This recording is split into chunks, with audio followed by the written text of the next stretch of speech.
Bible sang tối tên cần share tiếng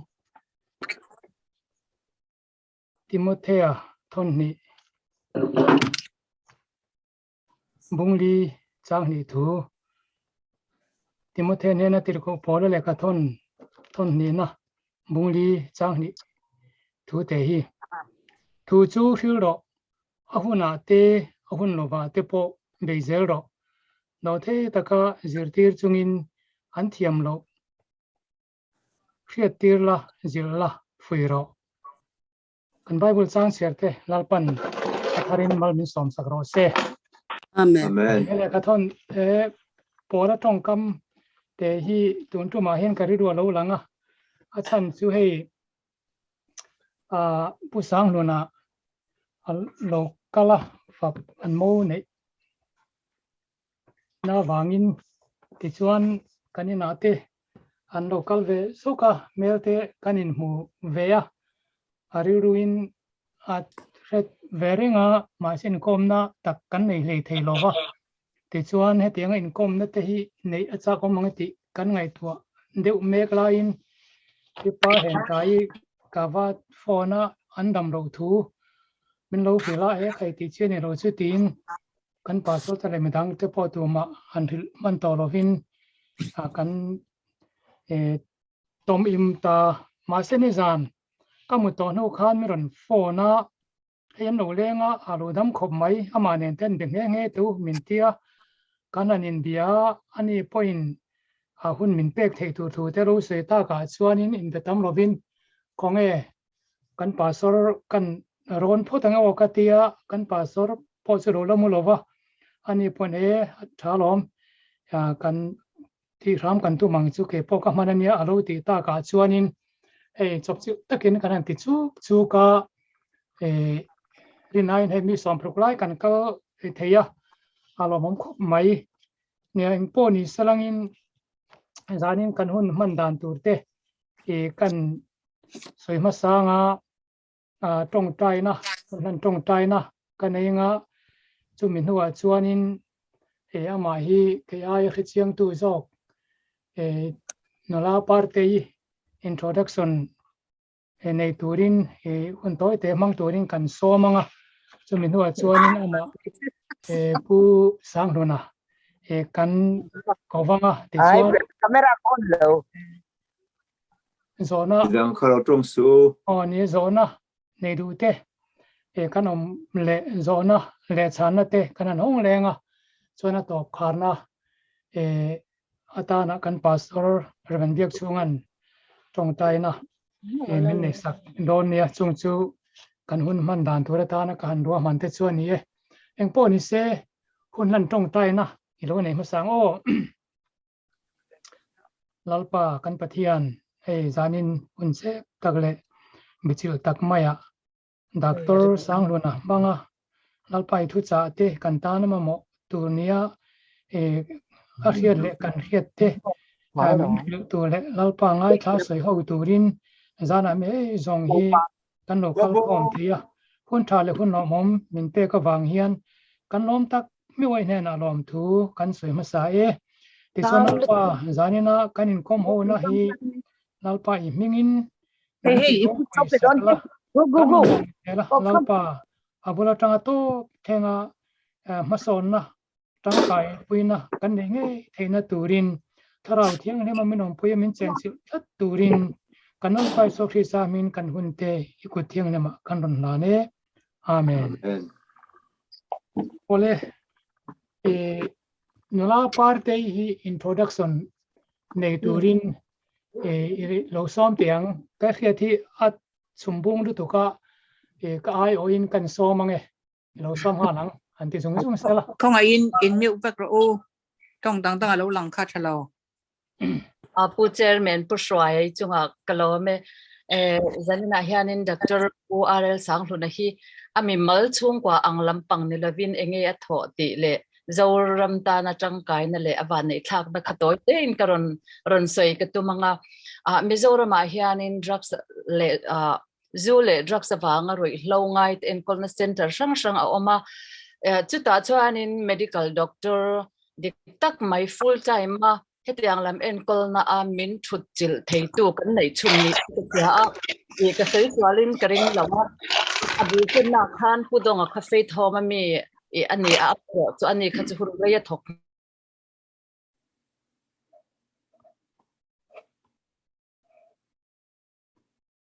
ngaro Ngala ngaro ate parte mo ai new back mute okay okay thì không được sao mình đang sẽ cầm được cho nhá ale pu swaya pu chairman ni chunga kalome janina hian doctor pu rl sang huna hi e ami mal story lampang a in zoram tan tunge ani ti kha han sei ka tum anga mizorama zule damdoi awanga har satna tokte drug le zungol veite en kolna center tam tak ang oma chi sang sang oma chunga chuanin medical doctor diktak mai a hmuna full time min thut chila min en kol puitu kan nei om chun hi ni in kasia apu rl sang huna tuna hian kasia swal lo chuan amma saber donga faith home mi khachu e rei min dam pui lova chutiang chu ni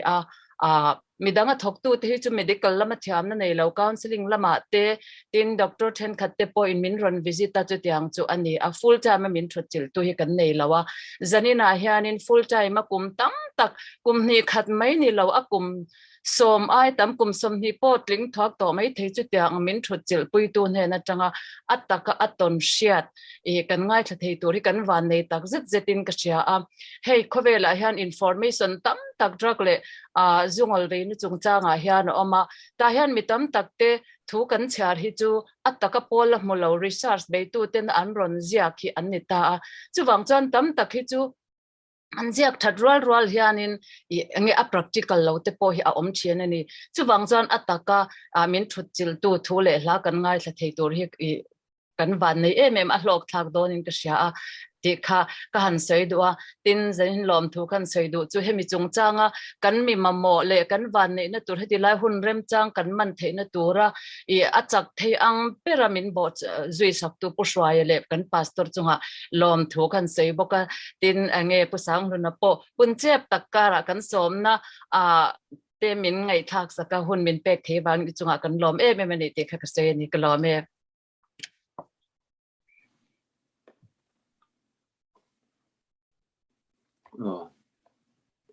ngaro le pushwai po in mute ngaro kan tiếng stop stop and mute le ti khalin pusang ho kha okay man eng lo ngoi ro e pusang hu na kan som main e kan mamo tang pui te e kan zona ang ring deu te kan ti tu tanga ti chuanin aman tur ating khang te po kha soi pain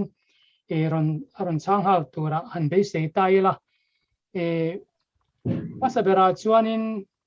e ngolvei addiction hi enge omzia medical tramin ti te tin mithen khatin zuawanga chiri hian athi thei antia adikem tin damdoi ngolveia wanga chiri hian athi thei ve thovem ti te tin addiction hi nanna disease anga anpuan hi adikem mithiam then khatin nanna chikhat anga soi hi adigle to lo ti te po anom boka ti chuan dang le chu min zu emo damdoi emo ngol hun rei tak an lo ve hian eng tingini nge an rildu le an taksa a khoi ani lo le eng tingini nge a hong chiat thei ti te ti chuanin kha pat en ang ni sela pat be na chuan ngol ve te en kol na he kong en kol dan chung chang hi e zona ang reng dewin kan siam lenga ngol ve te anti hian zu le drugs te potel veka andam chuana tura hian an chiri hun lai hian andam doi na chok na ang chi pek zel hi atha hinge tha a dam doi chok na tel lo wa tuar tang tir zel ti te hi tin an har sadan te min khil thengem ti te tin adang pakhat le chu ngolvena tanga dam chuana tur ra kan poimo dang te enge ni heng ngolvei tu tumru na nge in ha ngolvei chung kwa nge in ha ko khan le khotang te en kolna len mo phurna nge in nga ti te kha ngolvei na tanga andam chuana tura e poimo dang te chung te su men khil fia e the boxela ti chon dang pakhat le chu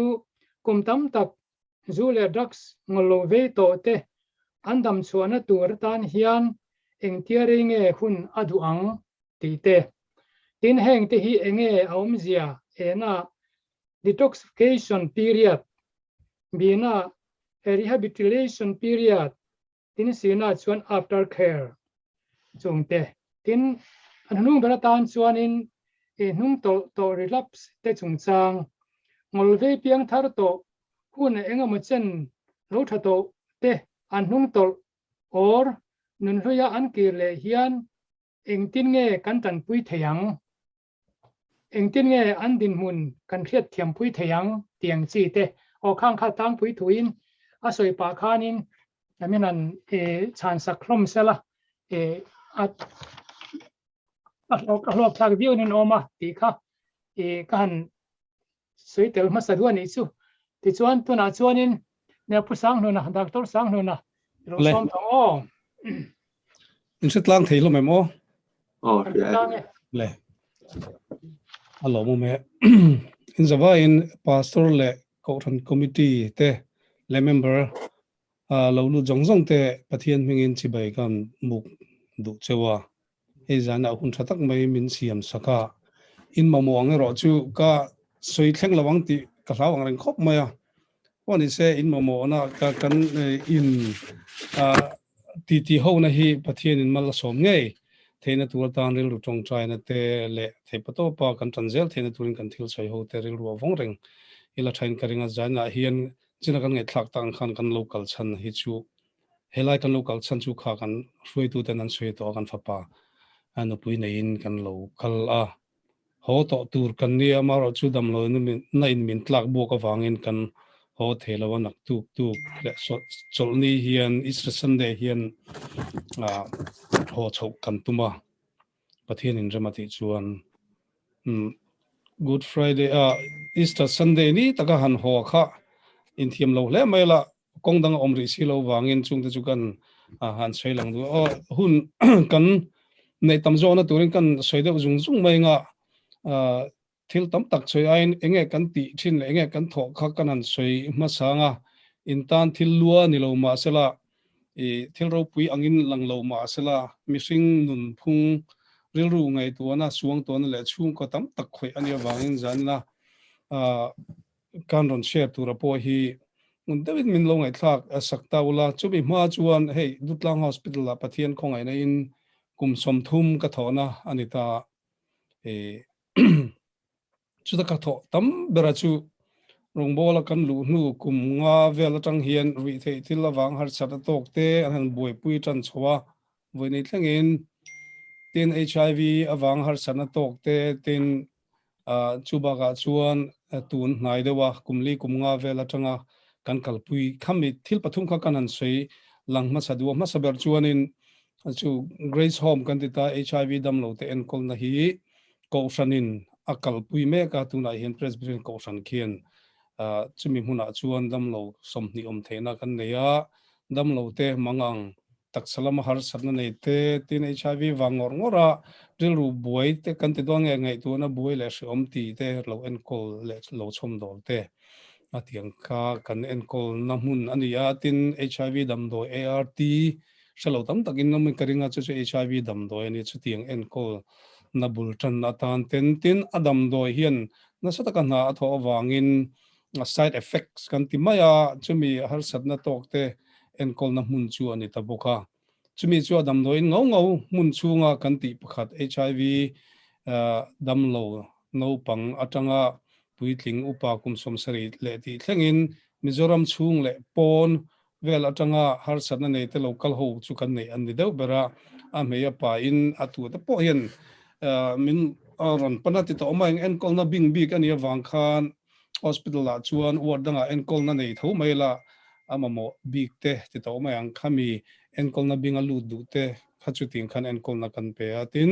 chuta lu du lo te po chu enkol na pek ani thowa e tu ma kanin tu lui thelawa ward danga surgery ani amo department danga ho sim po kha HIV problem engamon nei ni chun du lo ma sala enkol na kan pe tho thawani chu dam do in ador le chuan in palliative care kan han ti hi he US ate le ram chang kang zo ka chun na satakin an kal pui to an kal pui me ka India ma hin kan kal pui engam chena tang han kal pui ni to Mizoram ma he kan han thar tho ve le ka kumli kuma kumrukal ta vela tang khan chumi ina atum chu natna benvon damlo na HIV chau ni lo cancer damlo te natna khir khan tak damlo na ina atlak buak an natna kol dam to lo tu ti to mayang an taksa damlo na amaro chu an damlo na kha engzong ma powa lak kian sak thei to lo an la thi pui tur te po ti la di ko me chungang enkol na ha dam taka hunan man theinan te tin natna awanga an damlo na awanga na lo chok te kan tiang chi te kha enkol na chu kan han kalpui me buka bik takin hemi enkol na hian chon HIV ai ma in home visit in lama enkol mi kal thalo kal thuwa ngai kan chi dialysis ti te tin stroke kan tiang chi te ni khorelo in lama enkol mop ngai ang chi te tin a cancer te po khan ni thoa chemotherapy an lak te le radiation an lak pa pon heng palliative care chu englai po kal thereng ani khalai ka chu ka soiji lo mai nga a thui don awangin chumi enkol na chu in lampanga le dam do ina enkol na kan kal pui mek buka tin ke ward kan tira khongai na ward ki HI drugs ti te ri hlo awang har satna to khum som thum le pani an neya takhin enkol na kan kal pui meka are ta khop mai enkol na hi ti chen enkol na thiam thei om to tak kan ma se athiam le thei lo ni ajan chu china in ron zo na nen po khan in chang chhojel turangai taila kan soide jung mai nga ta chuanin chumi damdo in chung bi ga chung thil pathum a chu HIV te drugs le chu te tin natna khir khan tak ron ve damlo enkol na ka soi thiam dan ber chuan natna azonga dam theilo ri kan kuda pathian ni na danga tinge moni big le kan han ti kan thiam big silo kan khabik po ni box silo dam theilo lir enkol tak mai chu abui thak na chin hi tam tak oma ma se kan ti theilo ti tur hian pathian in min ko lo ti kan in zir tir dan le ka zir tir tam perani kan naw tele kan tho pui te po kan ti theilo ti tur hian lalpan min ko lo wa ma ro chu kan ti thei chin ai ro chon thei pa to pin ti in tran ni lang u ti hi kan han thu pui le min fui tu ber chu anita chung thil pathum kan kal pui mek dam do in chunga kan kal pui mek la chuan hemi mamo na anasat em awangin campaign kan ti HIV po ni se drugs abuse prevention po ni se pen palliative care po ni se ko ran le khotlang ina kan mamo vek ani awang hian chung ang mamo na te chu inzirtina thalaya te ko rana te tin school te college te le mun dang danga university thleng khan atulang in kan wak kol bor bok mai ni chula chu ka soi tam lo mai nga kha kan na tho tlang pui chu ni ta sela heng har sat na hi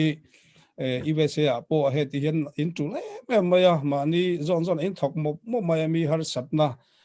riat lo chen te point nei nga hei tun lai phe chon si zati a local chuan zuali a local helai hmuna te po injing a te po thu a soi to ni te pon kan sei khang te po kha kan tha tho te nen pon in zom vek anin no pang mamo tu te HIV affected le infected te to mayang chung mamo te ngai tu apuin helai hmuna nei paina ronjin ania chung te po hun thatak in lo pe ti ka ria khalom khop maya chunga min kai hruai tu tan chon bible chang ron sirlan ka duwa ka chiar chho lo mai nga tulang in kan chun zo manga chanchin thalu ka ziak bung ruk chang somthum pakhata chuan min ichunga antia idu turang bukin mi chunga po ti vero ni atia kan sial thlak zel chun in mangai tu te chaw in mangai hian enge lo min hlo ati ni khata kan hmuh chu mangai tu te chaw mangai lowa in misual te point an mangai tu te chu an mangai thina sin in chunga tha te chunga chaw in that hian lom enge in hlo misual te point chu tiang bukin an ti thina sin tin hmu le be sin nen chawa thil in puk tir hian lom enge in hloang misual te point an angai ve ka hmu le turin misual te nen an puk tir thin amar chin mel ma te hmangai ula an thana tur ti ula puk tir ro beidong hau lovin te chuan in lom ban atamang chung berfa te in ni bokang atia kan sirje jon lali suwa zirtina poimo tak mai hi voinia nang le keipona kan mamo keipoina kan ha thona mun zong zong kamamo ania chuwang chun nakina kan han soinga addiction chung chang po kha zona in ron nei chu maya khami kan han soi tura khan enge kan ti te kha kan han soi lang bokanga tin chuba kan han chele du chu korin thon khat bung kuwa sei deuh chiar ka du mar chu ka chiar lo mai nga pakhat kan an chiar lan du chu chak lo te kalak lu theina turin chak lo ten hena chak lo angin ka om thin enga moti tala then khat te tal ka chan dam theina turin mi zong zong hena engkim kanito tir ko pola hian boy ani hi achiang em maya mi tam jok alak lu theina turin mi chak lo te jok alak lu theina turin te po ti la har sana tok le be dong te mang ang te po kan lak lu theina turin helai thuk deuh mai chu mi hriat thiam na thuk tak zan lo thu khom te po hian eng ang chen nge he USM huna mai pon an kan kal numuna te mi hriat thiam tu nge kan ni mi hriat thiam ngai reng ti te po kha zona te po hanin zot tai la thain karinga ole zan na hian soitu ka nga khom ka tong rang do na min lo ngai thla chak deuh le gula chang dang kan wak man lo nia chuwang chuan mi HIV kha chu soidon tai la zan na kan soi zo don lo re reng na mar chu kan ram nat na har sat na mang an le be dun na ki asang em maya tuna po hemi hi asang so zel ti zon ka soi do lo mi har san na hi ataka mu le va tong le va bel chiang le va thut pui le va ni tina kan nun pui ni wang khan in soi engmo po in ti mai theya mar ju soi or dan po kan thiam chuang lawa har san to hi anamai lawani atok tan tok ngoi maya a thena ro chun har san na ommi alo nang mani ang de khimian ti to mayang ka tong tu hu thu suwa ti khan kan lo in pel so theitlat mai ni chu ti rual chuan mang ang le shom taka khur te chu i tu nei lo te school le kalna tu le uniform nei lo te zirlai bu le leina tu nei lo te ang kha somdol nga hian lo la om tre mai ni ti te po kan han soi lang duwa amar chu kan soi vak chuan in buang ti ka lawa khami in zona kalphung dewa hian addiction hi anasada wangin khalam pang kha kan han hluranga kan soin khan ke wo chu pathian khongai na zara hei voini thlengin ala kal ve zel theita ta hianin mizo indiaram mun sang tangte indiaram pon atangte hei israel atang us atang te pon aniang chu mun dang dang atang ron kal hian amle zau thina khila kian thalai te tu ma kumpo soi lovin zu le drugs tin khai khom tamaila chumi wanghar sana lo lu te en kol na chu enge kan ti in han sei taila ta chuanin medical mi kan ne medical doctor zone atanga en kol na pek ani rolin kan nas pon tiang chun an pe thowa amaro chu kan in zirti tamber chu he har sana hian ni china pu huaya kan chairman ron zong kha eng ang chen chin nge he na niam ti te po kha iron so kha alom ka ti khop mai khang chi te kha in zirtir ani ta ni rui the thila boya a rui to lawa tu na chung ka to lawang te nan thong le an ti le zel min tlo tu tam tak mun sang tanga local kan problem lian ber kan han se po khilai chuan en kol na muna en kol chung jon thatakin an om mai amar chon han hong le a an han ho le a an han ti le chin hian anna le nu le pa ne ke ni en kol tu te po kan na thawani khating khani engwange ting hi thila lo thlen kan ne chuan addiction ni chinan ron sei che kha addiction ti hian zana kan sei tu substance addiction kan ti ta nang le ke zana lo hotel ho po hi addiction na boy enga muzat kanam thomai thei drugs ni kherlawa addiction min man nge dan chu nge takhi ne ringot mai ni chu tiang chu ne tu zan in bi ka chun substance addiction kan an sei don chu mi ang chung changa chu injir ti na te kan ne ya an mani in thachiang turin tuna hian antina turin thing cũng liền vắc lâu hi ilo phôi đua i phôi đủ chuan i ti thi đủ chuan arut zong zong hi ti hian i la khom vek ngai pai vek tu ni an tiang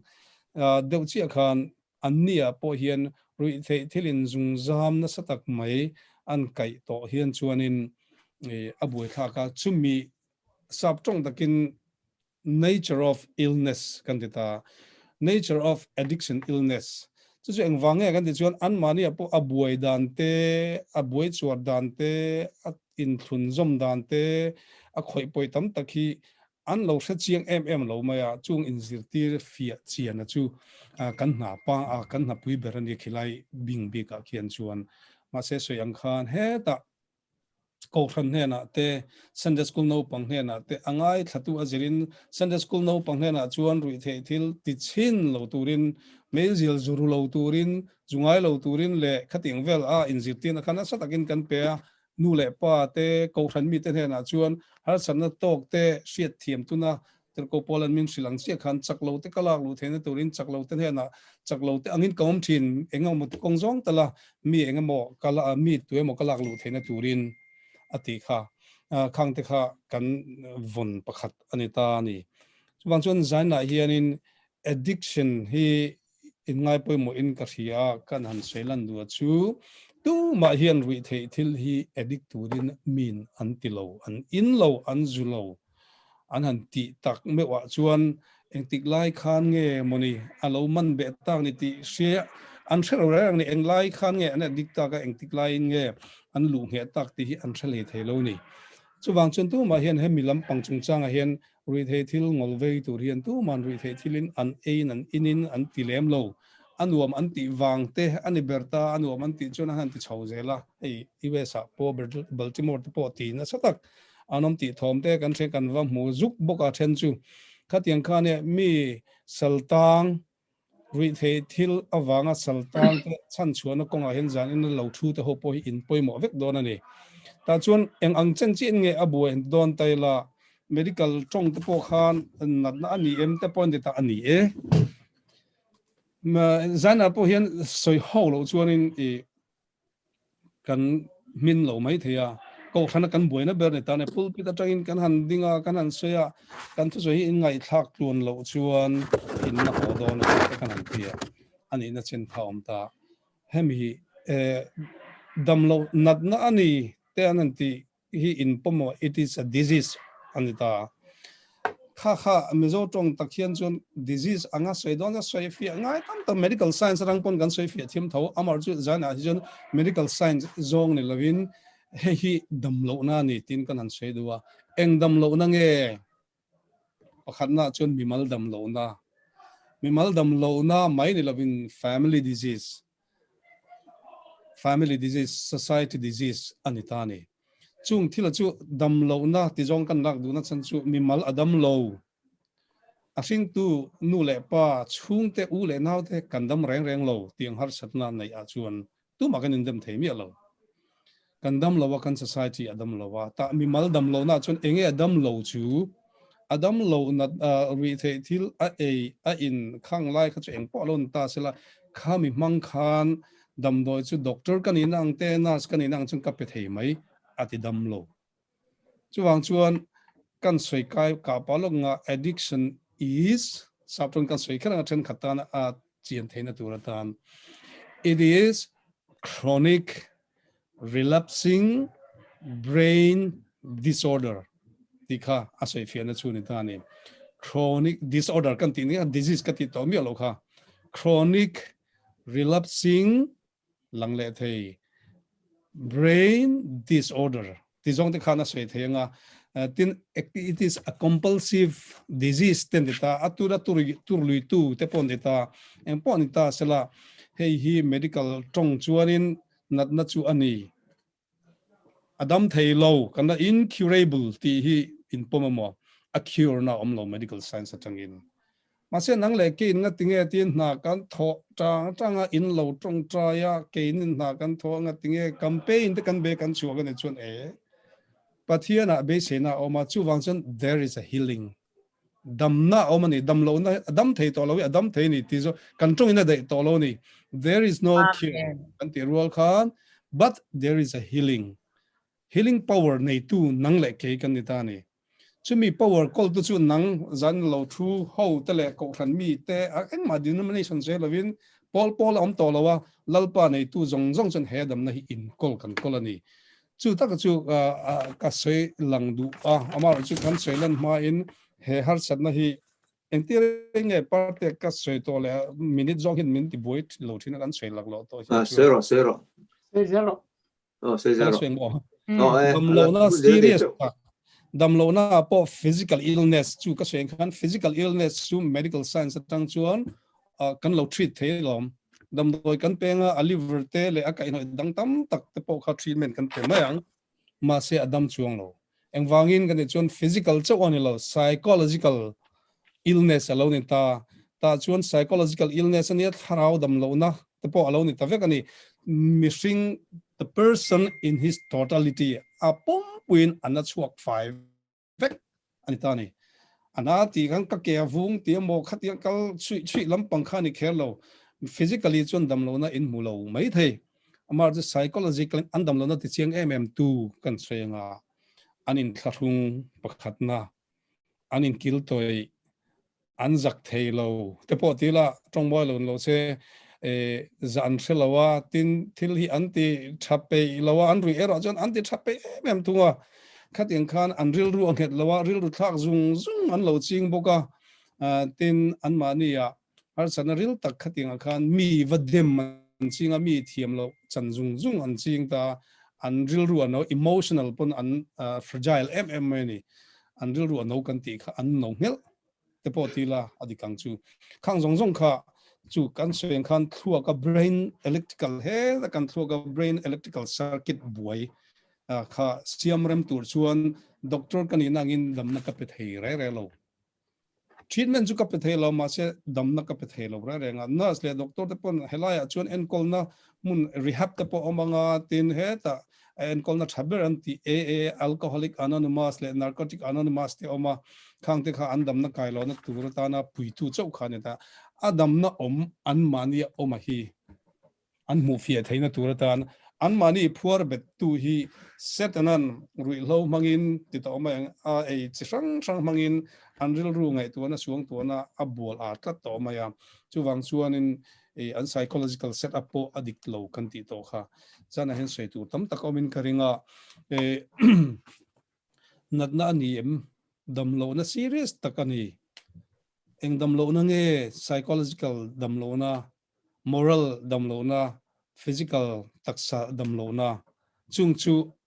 arwala kan enkol na kan pek angai ta ni natna chu ni chiang maya ma se natna a men dam lo na kan ti du kha chu ni le nem amangai tu tele abul velami te annani in samai thei tam tak chuan annani andam lawani an mani anin kil toy kan ti rual che khan chung te po mi jinga kan lo in kil toy lo male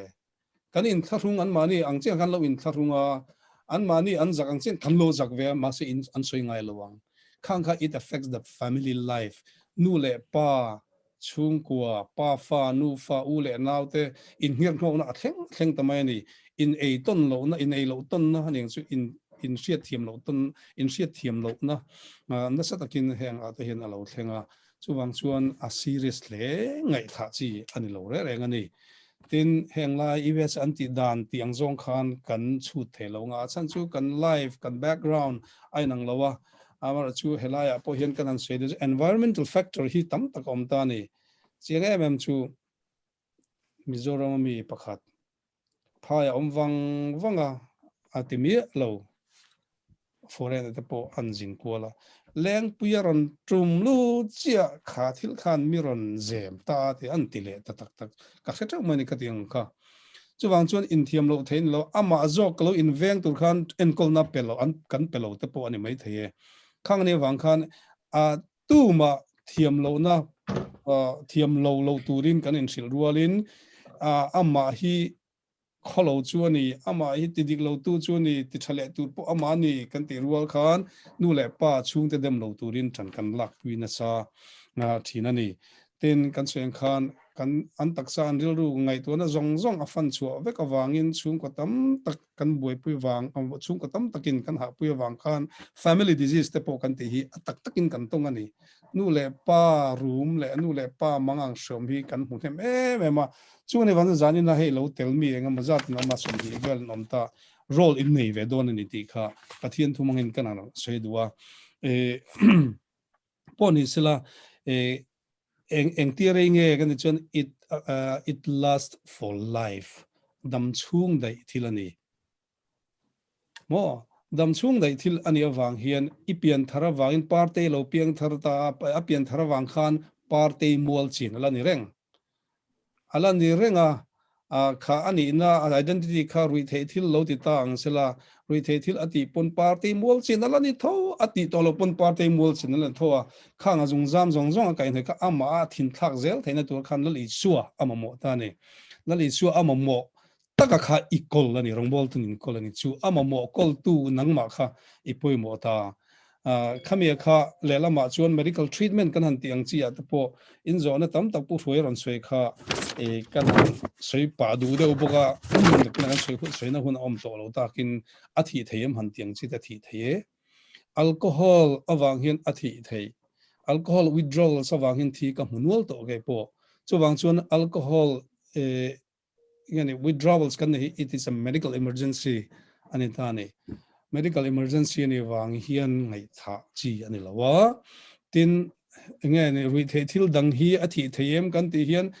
an thi pui thawa amar chu dam doi ri the thil sang mi an mix tian an thi pui tama ama ngau chuan thi lo thon number chu hi ani ta ri the thil dang hi an du tok lo wang khan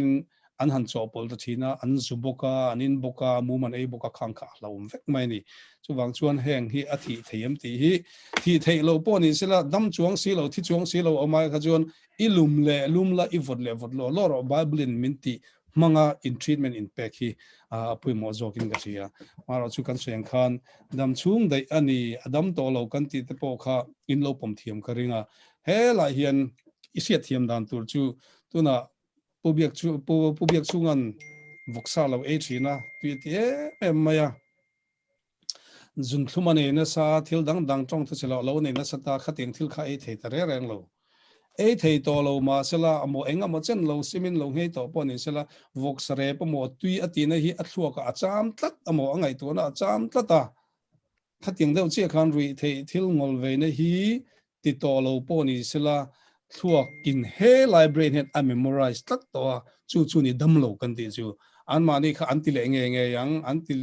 le sim ti lamani to lo dam to lo helai thuak om hi an manin lali su krista mangin cross mangin ka thi pui zel don ani anti thei akha kan tu parani chumi mu fia them the tu chun lali su krista nei tu zong chuan inti thei vek kha ani tlat mai ni chuwang chuanin dam chung dai natna kongsang sanga ron lang theile thil tam tak ami sing ami mal nun phung zong ngai tu na suang to na le cheve le tong kam thenga khoidang lam vek tu lo hi chu kan mel ma lian takani ti kan sian nan fo poi mo mar chu khai mai kan han seilan du chu ami mal nun pum pulumi setanan rui lo manga lak be 5 vek tumnaril ru aneya keini ladam ho anmani angbok ladam te hian ti thei nei to lowa sual hi zong chuti khati tia ti thei nei to lowang kan in nga he de ti thei in nei ke pun kan nei kan ti thei ro chu kharau thiang him na tho ai ro chu nanga pek thei nei mi alowa kan ti tak tak thein lo wa chu kan pui thei ani mamo na tak taka kan in pui tak thei ani ti kha kan sia da poi mo in ka sia tin an mani satna hi soyang khan anin kil toi kan ti an mani hian chuan lam tam tak excuse an siama khang zong a pai thlak I mean ri thei thil ina an mani ngai to na suang to na athil thlen mai ani ti sual na thoni ti azuk se thiam kha poi mo bera chuwang chuanin an mani tir bera chun detox kan han tiang chi te po apoi mo kan du ber chu dam khani ta dam kan ti hian cure ani lo nia healing om ta ka ti to kha chumi healing taka chu nang le ke hian pe thei tu ni lo maila kan pui thei ni ka ri thiam dan zong ta chun he ke hi nang hi itak sa zong hi phel ta phok ila ai nang thiau mai ni ti hian ai nang thiau mai helam ang zonga hi rui the thilina min chim buai anita min chim buaya ngai to na suang to na la thil dang dang na ron chim buaya ma se pathian an na kan nei hi chu le lama in thuk ru tlata chumi in thuk ru chu mu theilo khopin sual in ti hian an mani a kholu ka anin hai veng thiam to lo ni an mani nan thei to lo ni pathian thu te po an thla tu ma chu an mani ya bom khat lu tu hi medical manga pui thei ani pakhat na chuan kong sangin rehabilitation te po kan tia detox ti mang te po kan tia damdoi dang mang te pon an pui theya amaro chu hela hian min rui the thil alo ti to don lo chuan rui the thil chi re ang hlim rui lam rui motor chuan rui ti lo chuan taksa any mood changing chemicals si lu oil lo ani tuna chuan us chuan beer te nge ni wine te omta kha nang le ke tan chuan engma lo ni lo ma se an mania ka siang khan thua ka ti tho tu rom to a khawi manga an ti tho zar to chuan nang chuni to mayang ani chuan atu le zong le mayang te na zong le mayanga a back to the square one ang chi khan kal le mai do ni a soi tu tam kopin ka sia ka sei dia wa po ni sela jana hian pathian nei tu te kan ya pathian ring tu te kan ni ang hian nang le ke hian enge kan ti thei in mangai tu de chaw in mangai hian enge lomin mo lo ati te khang kha kan bible chang chia de khan kan ril ru khoi thar le sila ka duwa pathian nei tu a chuan keima hi kai ngai tu thelo mi ke hi chu athat na kani midang pathian ahma saber adot le midang adot le nang nang ma chu atung dei pola du mai thei khang thil pathuma po ha kan siat non le ta po hi atul ngoi ngoi ka sia kolosa zia ga kan huwa chuan chu de chuan pathian mi thlan mi thiang lim te le du tak te angin dress code aron choi ta don cheni christian inia pathian ring tu inia na chu takin thokanga i buai me mai kalvelang amar chu he ta tir ko lali suan khovel engin ni leichi in ni ti kha helai ko khan ho in to khom na tan chok yana ni lo ikalna pianga dc lama po baltimore po so lama virgin lama khoiram khovela po ni ta ki po mizoram ko hole dona kajin kongjong jong apo khan lali su krista en tu lali su krista en na keng tu kan ni hi apoi mo len kri chumi tura kan in fui tharle po apoi mo ten chutiang ni tu chon heng har sanna to ka te hi e chu sualin ri lo mangin abo beta chumi kai thole tur chuan pui an ngaya pui thei tur chuan sathiam tuiniam ti kha poi mo ta ne kai jong ka sathiam le lawa nang le ke hi lom an enter tur chu sathiam tu ka suyang khan sathiam tuini nge mi sathiam tiang de che khan ani hi jong bible in min sil chiang alom kauna wing chunga thil te sula feng jang ka ngai dam tu voice sa imun som sari ka tilawa che a voice eng mazat an sei lai khan voice sari imun som sari an ram ti khan eta chu wang chuan endless ti in asoi theyang chu top chin omlo khopa mangai na kan in thum hlom ta pui appointment ka sia chu ka seng khan kolosa ji ka chuan dress code al lang ta in thum na chu jacket nal tak le mo khatiang ni lavin pathian mi thlan mi thiang ni le du tak te ang chuan lain na thin lung te ngil nei na te in ngai tlom na te thun hwe ro na te do the na te chuan in thuam ro u min te ni chu wang chuan christian te kan dress code tur chu he nal taka ko thak ringot kha ani lawa do the na inayem siat thiam na inayem mi siat thiam nei ne mi lain na thin lung te inayem helai hian USA nu pakhat nu mami hi mami ka kom chu ka hlim ko maya he in kom na hun kan ne lo ta hi apoi ka tia heng lai huna po pathian thu taka kom thei enga mozat in la om te hi aro pui ka tia chunga kan han bel du chu kan in zirtir tur chu pathian thu te riat vakata na ti ani lo riat tam tur ti pona zom tur ti ania chumi zom the de chon tam tak chu karon sei rual khan khang tlem te kan dress code kan man tur a lain na thin lung te riat thiam na te in ngai tlom na te thun hoi ro na te do theina de chuan in thum ro atiani kan an ta lan du na chan chu heng har san na tok me ka te hi kan judge ani ti to mayang ข้ากติแรงข้าจุติคติกันติกวลตัวขัดยังขันละลิส่วนตัวมาจัดเลี้ยมโล just ตัวจุนังเล็กบุกฮิกันข้างวังขันอันมานี่ชัดนักกงอาเฮียนกัลงิลที่เทโลตัวฮิกันโลนี่ไม่ยมตีค่ะมอมีตั้มจบกลากลูเทนตูรินจักโลเตกลากลูเทนตูรินบอยเตกลากลูเทนอันมานี่ยังอินกับทรีนอารอนตีที่กอบพลันเตียงเชี่ยขันเกนี่ฮิลาลิสวกคริสตาเชียนาเฮียนอีส่วนเฮียงนุ่งใจตู้กันนี่กันเตียงเชี่ยขันปลอมนั่นเองทุนไว้รอนั่นเองนักกันอินผ่านเฮียมอันนี้เพราะชวนมินลาลิสวกคริสตาอินเอเตียนเชียงอารอนเตียงเชี่ยขันอินทิลติชัดเจนมงเงินป่าวานำลาลิสวกคริสตาเกมาอวังเฮียนจอยมอยไทยอันนี้อันที่ตะโพฮีกันเสียตะโพยมันก็เสียเกมาอมดานอวังเฮียนละลิสวคริสต์ให้มีเฮียนอันจอยมอยตัวที่ตะโพฮีกันเอ็นเล็ดนาอัตานเกมาตันปนนี้กันรอนสวยหลังดัวจานาเฮียนสวยตัวตั้มตะกมินก็เสียมาจูรุยเราฮีกันตาลันเล็ดจูอโพยนี่มีตั้มตักนุนนะอัศตันนี่อีเวสาโปตั้มตักทีน่าเละตั้มตักฮาร์สนาตัวฮิรุยเรา related ตั้มไม่นี่ชวนน้าปังเราทั้งเดียนเนี่ยชวน don't do it ที่ชินเรื่องสูที่ข้ากันจะที่กุมหุ่นตัวชวนนี่ตา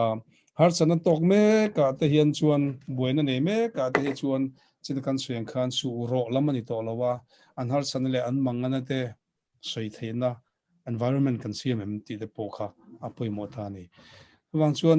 ปะเทียนมีเตบุลาชวนมีกันข้างอัมชีนาเสร็จตั้งแต่อติรโกเดปนแล้วลิสวดจุดที่ดำตัวนี่ที่อันเสียดันลาวังเดียวเชี่ยขันเกี่ยมานี่เฮียนจุดที่อัง character จูในโจเวกโลไม่ละเองมาเช่นตั้งละค่ะจูตีลันเทนะกันในนี่ที่เดปโค่ะกันหันสวยหลังดัวตินผู้เชียร์แมนผู้ช่วยรันสุดโจอนังคันนัดชกนับเป็กเจลีอัดชายมหันที่อังจิตเดปโค่ะทูลเบอร์โลเวนัดชกนับเป็กเจลกับตุนละจนเฮยอีเวสาเหจน substitution เดปโมังอินอมังอาติน marijuana medical marijuana อันที่อังจิตเดปโทัวเฮงอังจิไอจวนมันมาโมอันนี้เลยนี่เราจูgeneralize ละอามิมัลอาเจียนิตาสละคล้ายกับจูกันรำมาพอเขียนขีบิปนอร์ฟินอีเวสินัยมันลุตุกตัวเรายูเคนะสักกันมันแค่นี้เขียนกันมังเมกะอัฐาติโพลันมัทเราติโพลันรัวลินข้ามิเตลละวันนุนข้าอัฐิอันนี้ healing มันนี่ที่ข้าปะเทียนติดำหน้าต่อชวนเองมาเฮียนถูอันนี้ตัวเราเร่งอาจารย์ตัวเราลำปังอากอกเราว่าอาจารย์ก็งามาเสปะเทียนมิง no อัติเจลังตีไลจอกข้าปุยมัวคลายเตะข้าคลายทุกข์ก็กันเสียแต่พอมันก็เสียมันหาสิ่งนั้นจงกันสวยเสียงตัวเราว่าบูมอตูร์ตั้มตะกันจงexcuse ตั้มตะกันในข้างข้าเสียเทียมนั้นทุกตะเลยอันมานี่ดอมกันนั่นรูปูเนี่ยนักกันที่นี่ชวนเองอันคนหาวรอยอัน accept เวกอันนี้เกี่ยมานี่จอกเขียนjudgment อันมานี่อันจริงกันเตียงเจียงกันจริงเวทเอาอันนี้ที่เดปฮีLatin relapsing disorder อันนี้กันที่ตัวคำมีสิ่งตรงในด้านนี้ chronic relapsing brain disorder อลังเละเทยที่ฮิตุดิกันนี่ลังเละเทยกันที่รัวเลียนลังโลตูรินกันเวงังอามาอินเวงังอลังเละเทยดินมันช่วยเองtrigger factor ตั้มตัก stress เหล่านี้ชวนenvironment นี่ชวน party เหล่านี้ชวนข้างจงอาคารอินซูมการเทนตัวขัดตั้มตักคอมเทนก็เสียก็สวยเสียงเราสวยกิมก็ดูเสียก็สวยจัดแต่น้อยไม่อะอินเสียมตัวเราไงแต่ละจานาเฮียนปะเทียนคงไอ้นาจาระเที่ยงสวยนะคุณมินันเป็กตากาชวนเอ็งมาชวนตัวกันในละว่าใครมา experience พอที่เช่นสมัยละกับเฮเวกช่วงเรานี่อามาชวนนังเล็กไอ้เฮียนฟงขัดกันวนนี่ชวนปะเทียนรูปุยนะฮีแห้งหาสนตอกแต่เห็นอารมณ์ลังเซลเทียนที่ฮีกัจจานนหมดดูเชื่อว่าคริสเตียนแต่ dress code ตักกลสาบุงทุมจ้างสมปนิกันมองเจียงกันมังอันนี้พอชวนจุงอังจังชวนมีเต็นลัลปารูปุยนะเกมานีอันมุเทียงตุนาเฮียนปะเทียนินยลิชวนตู้มาไอโอตู้อันนี้ตัวเราอติตุระติโจเวกตัวตุนาโลกาเลงักินกันอามาโอตู้ก็เตกันนี่สินชวนอามาโอจูอีโอข้าโออันนี้ข่อยข้าอีข่อยอันนี้ mo a o khai o ni eng kim mai ka ai o tu ini veka wang khan Isu Krista represent tu ro mang khan kan tin le tin lo lampang lan he khong ai rong bon hei khoi la ya po hian kan kalpui vek the ni hengar san tok mek te nu le pa te pon nei in lo om mai ni mai thei amar chu beidon oi ani lo beidong tu ra siam kan lowa akong ero chu lalpan a thok mai ang ti ai main you have something to do ti tur inei ani chu mishing na mo phurna kan nei ero chu ti turin pathian in min phut ve tlata chu mi kaltlang ve ero chu nga ya atir ko pol anga engina ron chu thuk top nga chi khani mi alawa mo phurna kan nei natinga rui thei thil ti te hian an ngei mai lo kan ja anti tur anti lo mai ni te po ti jong pona swai theinga isuan ati tur ati fai vek to kan nun theina turin athi ani chumi trom puina kong hrian na chungchanga chuan an threvek ang amar chunga tingen chak thelo kan chan tharau thiang lim an ma ni a alo thlen theina tur tan chuan keinin mangai na le do theina top nei lawa kan ti ni pho chuan ta chuan pathian mangai na alo lang tel te lang ti te po kha kan han sei lang du ni ole kha ka soi the ni mai kan en zot tlang tura te po ngai la lalpan kan zata man min som sa ro se Amen. Amen. Thale lo mai pa kan pa chunung bermin mangai tu zana hen hun sang atangin hei nangma mingin kan in pol kho mania zana kan thu soi te po kha than hem ngai na wange in chopol nuai mai kan soi kap ka pa nok mai ni marchulal pa win zana local khom te po hian he hu thu ngai thla te po hian nangma chanchin thaking tu kan ni ti kan siata mun tin reng mun sang kan kalna tele kan in chung nge thewa te po hian lalpa nangma chanchin tha en tu tur king eng tu tur kan ni ti min sian non ti la tin har sana tok an lo mani pon chumi te ta na chance ipe ka hi lalpa nangma awanga nung le che omani venia kadam chan chu kalathi lo na chan le voini thlenga min ti nung tu chu nangma ini ti sia chona thin nung ten nei theina turin heng ang hun tha ipe ki an lo mu fia theina turin khongai takin lalpa nangin kan savain min puitlang thewang che kan hun te kuta kan lom na la kan ti diklo te kan sual tam takra chu min ngai dam non le turin lali su krista mingin kan di le Amen. Amen. Angai nom le mai zo du nei te kan o mem zo na hun hong o Masaberin putsermen zodu nei chuan ma mi kha in unmute mai ulangin chuanin athange tisun kha ko ran mingin lom thu kan soi pasatu kan lom tak zat ani zana hian khatianga kan hriat nge tur kan lo hriat lo miron hriat awangin ko ran ai o in lom thu ka soi du amaro chumi hi kan game hipoi katia mar chu he kan theng tokin kan lo record ve hei record hi ka tingai lova thatura ngai la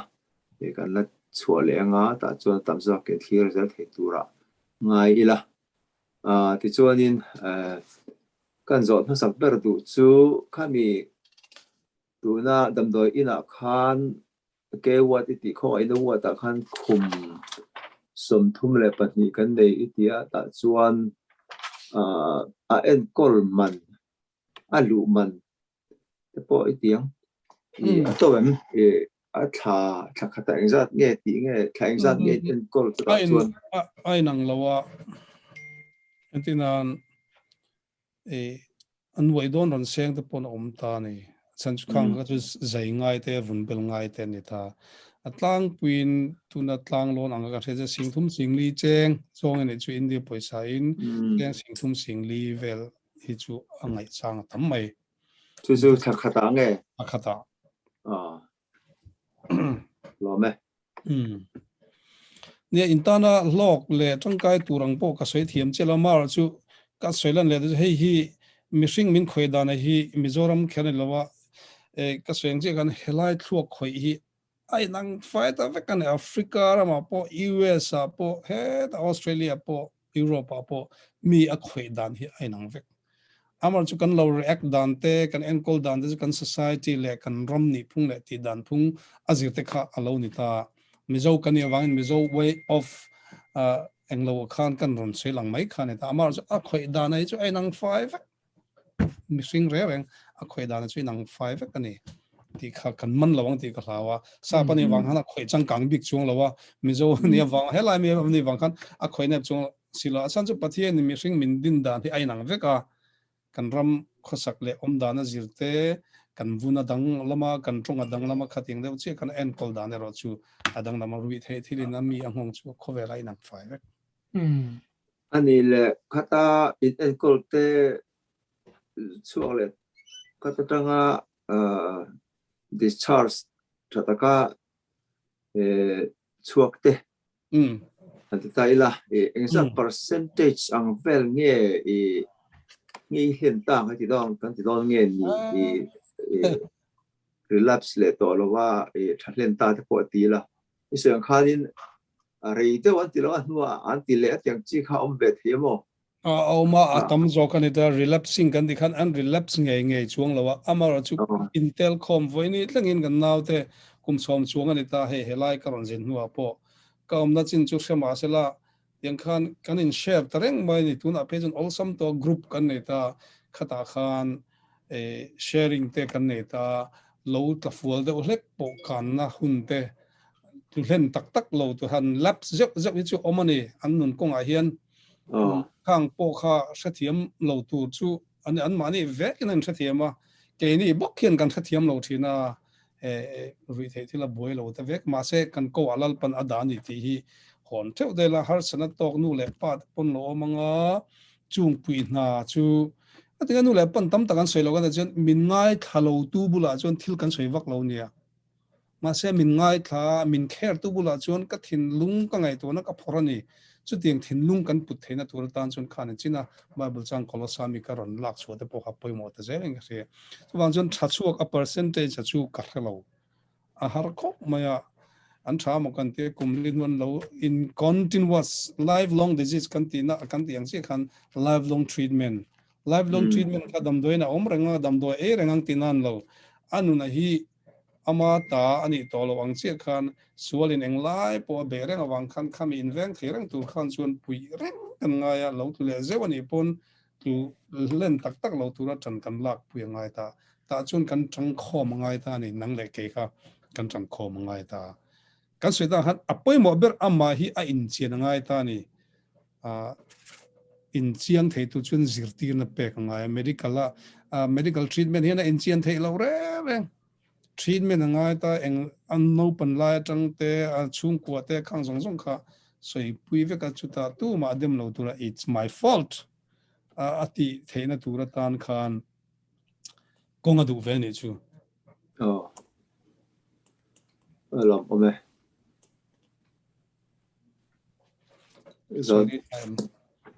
ได้เสร็จครับมาเรื่อย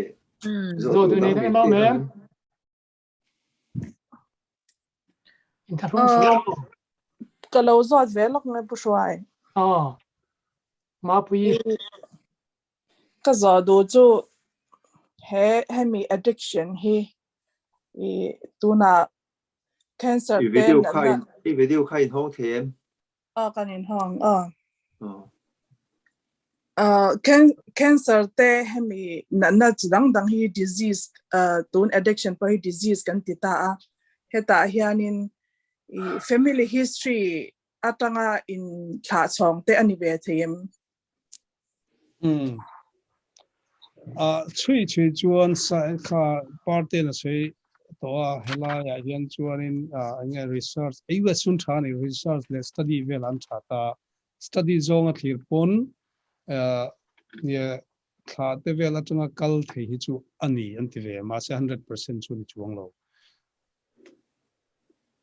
รู้ที่ที่นู่นแหละป้าเราในแต่ละกติเวเงี้ยอย่างที่นั่นมาเสีย there is a chance ที่ขันนี่ไม่ที่เราปนอมเทียอันเงี้ยจวงเรา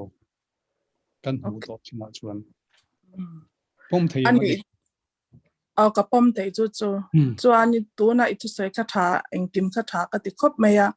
กันกูธนาปอยันเฮตียงอ่ะบ่อยที่กันเวียเกมอันนี้ family เงี้ยปนกันมาตัวเหตุเฮียนี่เองติงเงี้ยกันกูฉันมีปุยเตะแห่งที่ทุจ่าดูมินในที่เงี้ยอีจ่าดูปล่อยทุ่งเดลินนี่สิเทียม cha du chu ka soi ka pa jinga khana tel toin ka ria ama ru kan soi non le du chu keima mimal tin thewa hi ko than member kan ni chuan Krista thu tu poimo kan ni ta ni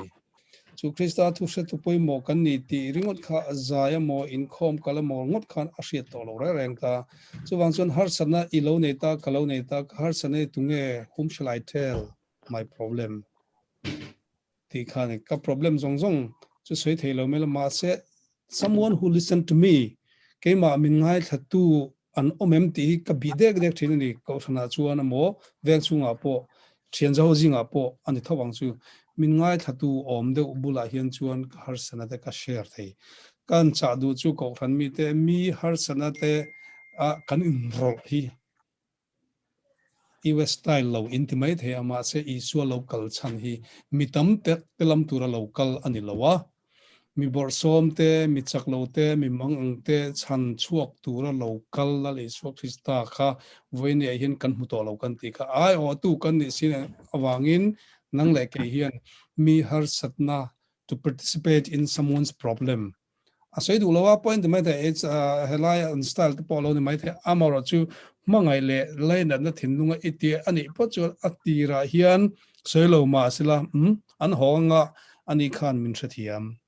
chu wang chuan chu kan cha do chu he ke ni ko han mi te hi mi thathiam tu mina an har satna an ron share tu an ron share thei tu rian ka in honangai ani ain hon phot chuan kong om zela ta chuan ti dan kong kha chu ka soi vek lo mai nga amar chu mi ko ran ho te ne cha du in man se ta kan cha du chu mi te har satna an mi ten har satna hemi addiction kherlo apo chung ko problem ta po lo ne nga thil dang dang ta po ne nga kan kharau min bo chathe tu tam ta goma khanga mi kan thina tura tan chuan open up ngane kan ril ru ain open up angai kati min hong lo tu bula chuan thil a soi the lawa in hon ngot kha atok lawa mi sathiam tu tin tu min ngai thatu kama le zel tu kan chung ko ma mo ke mani ang ma min judge mai tu bula yan chuan eng mai kan soi du lo ani po nge ni bi ka chuti khati ti lampanga min ti tu bula hian chuan chu min mi ten min chiar min thli reng ka om dan zong an hai lo ti te hian aron soi dik ta zelin ka khia chuwang chuan mi fam kim chu om lo mai la amar chu isu Krista to hriat pui tu te kan ni don chuan to involve in someone's problem kan participate ve thei ani ti kha ka soi na de mo ka khilawa thai sei thalo til pakhat lok hey kalo me hep tiang ang mi te hi roi thei thira boi ka ti mai don nge ni ke chuan in pastor te kan lo nia tong trai na te pon se hatian soi na te pon selangin ngol vei te ti in kalau soi le mai china kha chan kha thian in an du lo wa moi lo min ti saka chudrang jong ka film khur ve ta he hi ang tin nge khilawa khian in ko ve tan in address tan hi ngol ve na chu ngol ve ka ti mai lo chun ka ti mai te moi lo ve derogatory ale lama lo ngai ngai tu tan khanin kha ani tiang zonga ang tin nge in ko khilama in address tan ni in trong kam chuak chu chi al khongai na tel ti te kha chu kan hlam deuh thin adika pu pastor se kha ale na daga chuan kan selan labeling hi tu man kan du lo label anga zonga achei ani chun labeling hi kan du lo re nang poni in thawang missing ni phunga ni sim chima label kan du lo ha ku de win ha ku ni khati nang mo de yen sei lo pon vammel ha ku ti zongin vammel de lek te la sei lo pon ha ku min ti tho ril ruin a tiang de lek kan khating label na ril ru pu kha athalo ta mas engting ei ti kha entina mai ni chu khating kha om thei ta mel thalo de te pel tha de ren project gen a flow thei hemi engting en ko ti la kha an mani jinga po hian a moi lo in ti mai theya ran mu voi khat voi ni khat ran hutu tan chona moi lo amar chu word kan round to karu le edik kho ka local khom ru le karan ti mai chi ni kan ti du na san chu to accept the pro ange identity an mani ni nei pom thei turin musit tong kama tong kha chu adik mi to lo ni amar chu kan sen khan atong kam chu nal lo rualin kha tong kam ve ka kha film khurangai ta ni kan film khodan tu ra chuan sen khan mi in aril run na theina turzo anga lo ngai thak the dan omani chun kan tong kam film khuranga word nan khan chona se the word a chon karu le a in pom thelo ga chuan ko fal na kan kom kan ngam chu kalo se thiam lo wang ani aneta musit zonga soile de diriam zonga soile ke zong ka edik lawa edik chung ko po kan le anni tiang zonga soi ki chu alo ngai thatu ta a khri rang tu ta ni chu tiang ang a hriat rang ta ga hriat the lo na tur tan khan har sabna tu na chon problem nei addict lo maila addiction a khelo po problem nei jana lo thu ta pe kan thup sup bin karing ani chumi kan problem thang thanga chu addict kher po ni levin har sabna hi kong thanga ka to hi midang ka share theina tura tan chuan tuna mi music tho a music chu nang tho ni min thathiam tu tho kha kamamo ta ni min thathiam tu khan kong dang alo hriat le zel chuan let's go ahead ti khani mai kaldan kha zawang te mo kha kapu kan pastor sen khan pastor kania upa kania ka sathiam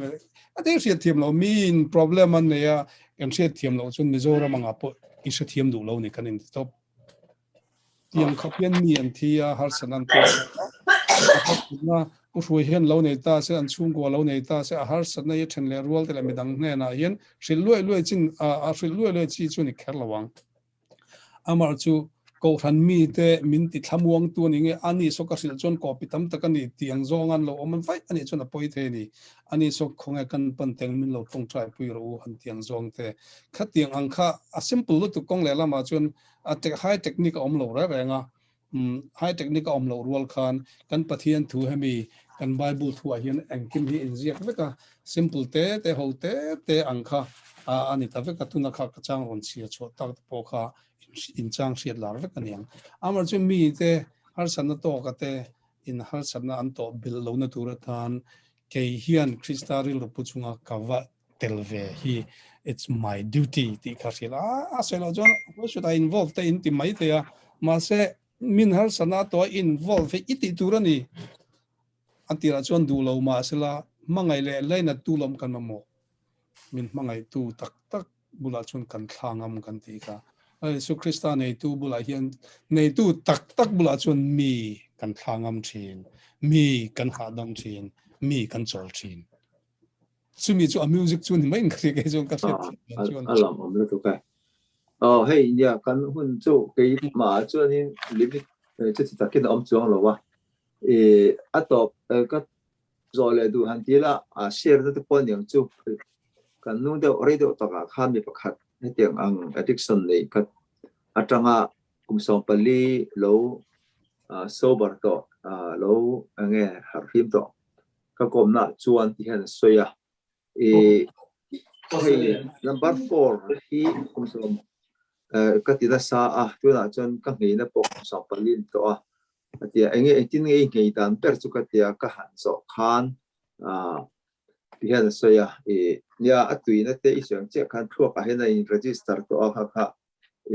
box tui ti takin han nge ni kum tam tak po ero ma se an ele chang cho nei thawan i tiang khan number 4 te drug te hi tile ela chu tu ma am bok khan anuam don ti ka hia ma se ka ti lo na chan per chu hemia wang hian in kan ni re te tu ka in chunga po nu le pa te po min nu chu ka ti chuan ru ka ru a thil sol tin rang ka tia kan ning lu tuk to ani chu wang chuan a hu atin ka huwa a khamin ka kham chu mi ka ngai tu piang chuan in ti le chang ni ka ni to lo ti le ila chu nuam don ti chu ka hria ti khanin min hrila chu te chu i soidan kan ma kha chuan in hey satana ti mela sualin na thinlunga a be to ati khanin an tho thei to lo wa ti chuan in chu kai tho tu an nga ya kai tho tu chuan hre thiam tu ni anga ya hre thiam tu ni em ti lam pang jong khanin iron soya tu na ka an soidan tu na alo lo veito nge ni kum som pali ti to lo po ina tu na ti chang chu kala nei reng ma se ka ti lo na tan chu ni ku ka chu ba in ka ti lo ni ati kha I make sense em ka ti so kha din til te nge ni lo lo to na te hianin in experience be reng tereng mai ani kopa seng khanin I lelama ama kong kha chu ti angalo ni thena chu ati le don ani chu a in chiang ta ni ama in chiang ati le chon ati chunjom zelang ti a chena wang khan voi khati le ze apo kha a poesia a fiat chena tang khan ati lo zel tu khan tran an la chou kha ni ta sen khami khan am je nei tere amar chu sei tu sei ngai pakhara chu comparison hi kan du mi lo ni tu ma hian unau kara po ani tho hi ani hi zong athawa ani hi zong hang de ti unau kara po compare kan du long chi khan ani pona theya I thelo na chan rom lo kan ti affair lo kan dong e a work thaber lo ani chuwang chuan in compare ai chuan ama konga kha machine takpon scientific takpon a disease process kha kan chiana alone mo ati theirol khan a hruai chu an na tak taka chu ngat ngen le kan ti chuan pathiana mi an om tak taka pathiana an let theina chance kha a om rual in an let lo na chance kha sang velu tu kani chuwang chun tharau thiang lim ngene shir thia ti to ma Check in deposit am rami. apoi mo ta ni chu lo to so Oh ni mo okay kan lom su ke chu pu hoi ku ta a top na chu ro se pu hoi Mute. ai mi ta ni mo kan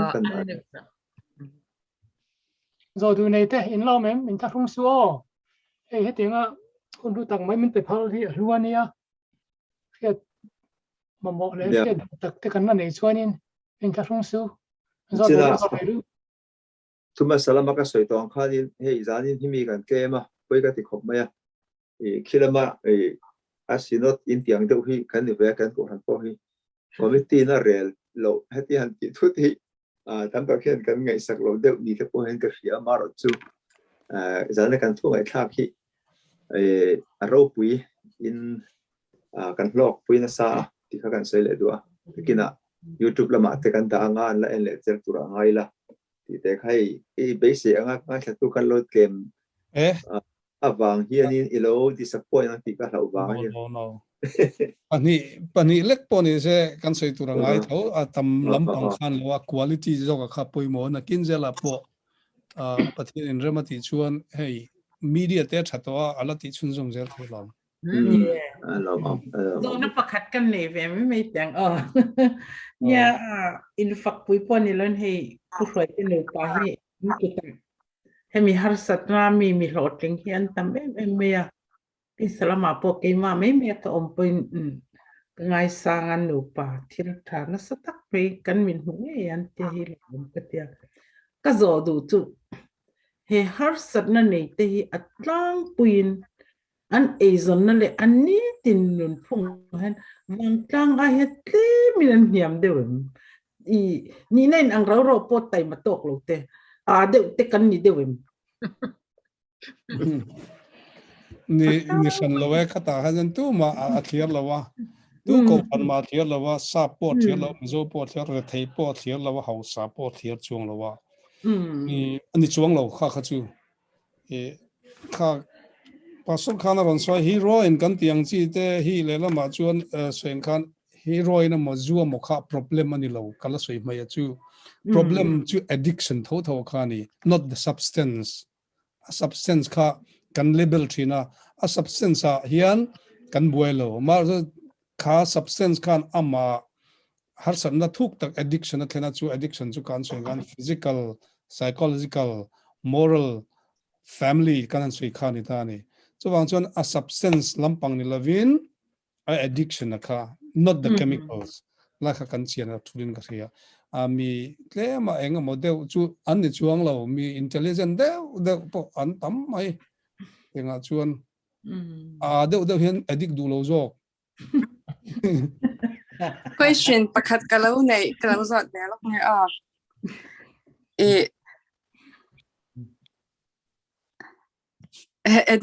addiction hi chu ka thiam em lo addict takin drugs addicts hi kan na hian kan department pakhata kan tho pui hi kan nge kan rin hel em mei pakhat ma drugs a khoi angem ti rin hel na hi kan na ya chu aruk hianin na mo full time thok rang chung po hian drugs ti an lo addict rang thayem arukin engtiang a rei nge an khoi thai tiang te engting a symptoms drugs an khoi ani ti hi hriat thei na te om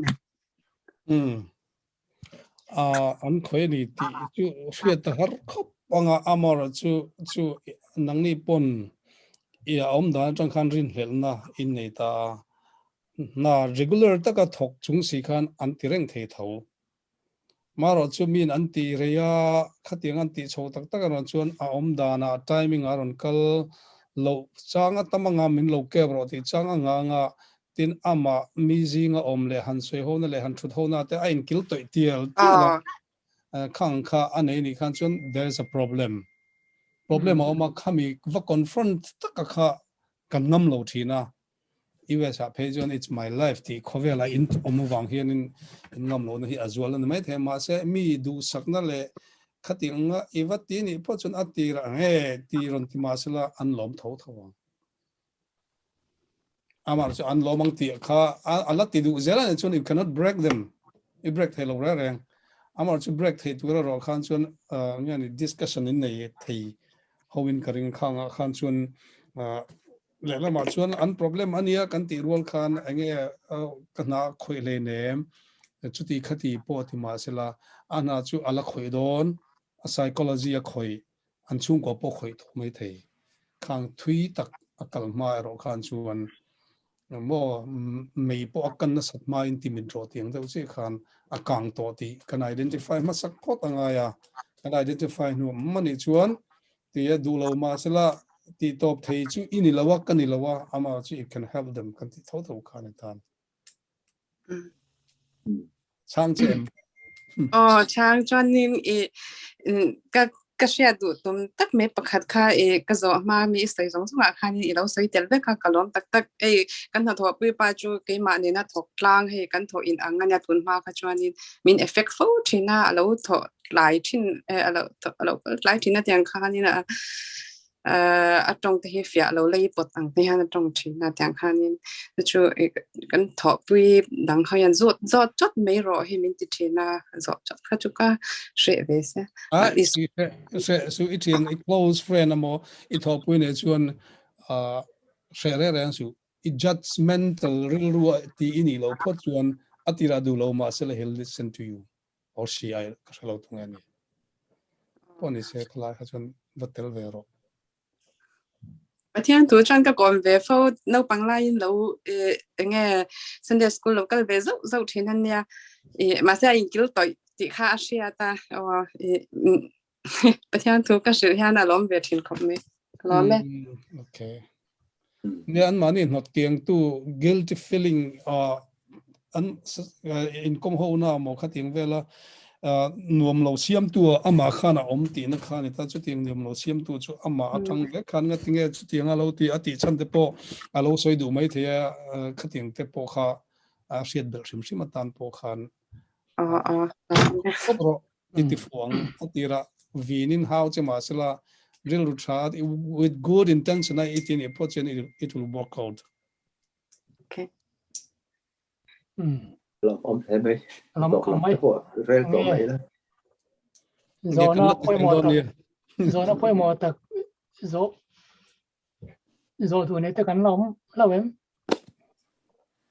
kan om to lo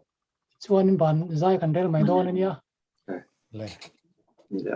le ni do khong lom thu kan soyang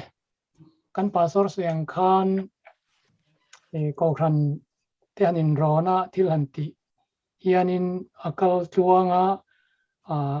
engamo thingpui man somni khatiang te ko khan ming hian kan siam sakthina ma se tun chu tiang hun om lowa hun hi om to lo in hong le mai don boxia chú vang kan ti chú ka ko ran mingin chú tiang chú ki thei kan nei don nova chú da chuanin mi ngai thiam kan di la ama ro chú mi mal thane ngai ten som ni khat te kan ti thei te ni chuan chú mi mal thu ni sala ema mi mal chung changa lom thu ka soi duwa i thu soi kan ngai tha na tang khanin pathian thu ne na iron me bel chau na tang khanin karuwa lun mak ke ma now helai kalo ompui zungol ve kasim theireng aloma te sim tura kati sim lo chuan kati kasim manga te min ka sen te ra asim chuan lo wang kalo no chua chung karu put dan te po zana hianin aleling ta thok maya lom ka de khop mai pathian tharau thiang nem na thok ani ngai ta po karinga chung cha chuan ke mai mal lin lom thu po ka soi duani ole eng po ni sela kan pasorin tong trai na in hun min ti to saksela engel poi mo dang han puan tu ra soi du mo nei te kan omem kam ni khat Ông Phật bảo tổ lốc ha. om lo chuan kan pasor somang Ole. Chok trai ang Hallelujah lalpa sa na hei dak tor sang na mangin. Kan la khiat ngai lo kan khiat ngei tur thil poi mo le tangkai tak mai te lalpa min khiat ti rawang hian kan valom tak em in la lom thu kan ron soye lalpa aron soi tak zong te kha kan sa thin lunga nangin si angin han tu la lalpa kan lo nun chho poi mi dang te tan po mi tangkai heng adik te tan te po lalpa chan chuak tu pui tu akila lung poi mo pakhat kan lo ni the turin mal han som che lalpa ama po mal som la arong bol zel la te kilaman ha thona te lalpa nangin puin lok taka mizoram tan te midang tan te po lalpa arong bol na hilen chwat nge the turin chan puin ti chakin mal som zel che an hona tura te tluang takan hon thlen the turin nangin ruai zelin hol him zel bokam che kan lalpa iso krista mingin chuk kan dile amen alam tang no mai lo mom lu tu kun kem tu ngi soi chale tok